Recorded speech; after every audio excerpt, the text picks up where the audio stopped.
50 Islamic சேலஞ்சில் இன்னியோட டே 32 இருக்குதுங்க. இன்றைய தினத்தில் நாம் பார்க்க போவது கோபம் வந்தால் என்ன செய்ய வேண்டும். அது ஆல்ரெடி நான் ஒரு வீடியோ போட்டிருக்கேன். நீங்கள் நபி ஸல்லல்லாஹு அலைஹி வஸல்லம் சுன்னத்துக்களை எல்லாம் சொல்லி போட்டிருக்கிறேன். நீங்கள் யோசிச்சு பாருங்கள், கோபம்னால தான் இன்னைக்கு பல்வேறு பிரச்சனைகள் வருகிறது வாழ்க்கையில்.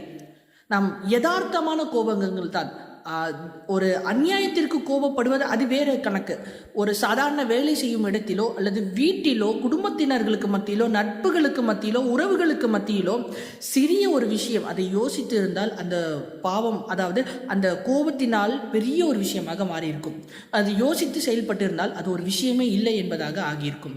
ஆக கோபம் வந்தால் உடனே நீங்கள் உட்கார்ந்து கொள்ளுங்கள். இன்னைக்கு சயின்ஸ் சொல்லுது, இன்னைக்கு நிலவரப்படி சயின்ஸ் சொல்றது, கோபம் வந்தால் உட்கார்ந்துக்கோங்க, இல்லை நீங்கள் உட்கார்ந்துருந்தீங்கன்னா படுத்துக்கோங்க. இதை 1400 வருஷங்களுக்கு முன்னதாகவே நம்முடைய கண்மணி நாயகம் முஹம்மது ஸல்லல்லாஹு அலைஹி வஸல்லம் அவர்கள் கூறியிருக்கிறார்கள் என்று சொன்னால் அதற்கு பின்னணியாக மிகப்பெரிய ஒரு சயின்ஸ் இருக்குதுங்க. ஆமாம், கோபம் வரும்போது நம்மளுடைய பிளட் ஸ்ட்ரீம், இரத்த நாளங்களில் அந்த பிபி கொஞ்சம் அதிகமாகும். ஆக கோபம் வந்தாலே அது எல்லாருக்கும் தெரிஞ்ச ஒரு விஷயம்.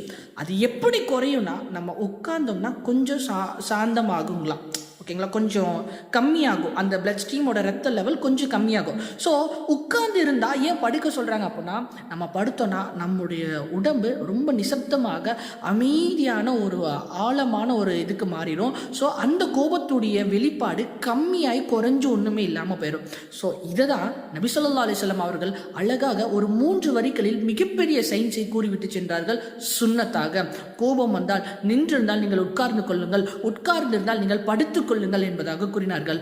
ஆக இனிமேல் கோபம் வந்தால் இதன் எல்லாம் செய்துவிட்டு கூடவே நீங்கள் அஊது பில்லாஹி மினஷ் ஷைத்தானிர் ரஜீம் என்பதாக அஊது பில்லாஹ் ஓதிக்கொள்ளுங்கள். ஏன்னா இந்த கோபத்தை உண்டாக்குறதே இந்த ஷைத்தான் தாங்க. நம்மளை வழி கெடுக்கிறதுடைய உச்சகட்ட நோக்கத்தோடு இருக்கிறதே இந்த ஷைத்தான் தான். ஸோ அவனை நம்மளை விட்டு ஓதி போடணும்னா இந்த ஒரு விஷயத்தை நீங்கள் ஓதனீங்கன்னா அப்புறம் இந்த விஷயங்கள் செய்தீங்கன்னா சுன்னத்தும் கிடைச்சிரும். அதே மாதிரி நபி ஸல்லல்லாஹு அலைஹி வஸல்லம் உடைய சுன்னத்தை ஃபாலோ பண்ணனால அந்த பிரியம், நபி ஸல்லல்லாஹு அலைஹி வஸல்லம் உடைய பிரியமும் ஏற்பட்டுரும். கூடவே ஷைத்தான் விலகி போவான், நன்மைகளும் கிடைக்கும். நீங்கள் எந்த விஷயங்கள் செய்கிறீர்களோ அந்த விஷயத்தை நிதானமாக முடிவெடுக்கும் தன்மைக்கு நீங்கள் தள்ளப்படுவீர்கள். வேகமாக எடுக்காமல் நிதானமாக எடுப்பீர்கள். ஆக பல்வேறு நன்மைகள் இருக்கிறது. இந்த சேலஞ்சை இன்றைய தினத்திலிருந்து நாம் எடுத்துக்கொள்வோம், செய்வோம். அப்படி செஞ்சிருந்தீங்கன்னா கமெண்டில் எஸ்ன்னு சொல்லுங்கள். தெரியாதவங்களுக்கு லைக் ஷேர் பண்ணிடுங்க, சப்ஸ்கிரைப் பண்ணிக்கோங்க. அடுத்த எபிசோடில் சந்திக்கலாம். அஸ்ஸலாமு அலைக்கும் வரஹ்மத்துல்லாஹ்.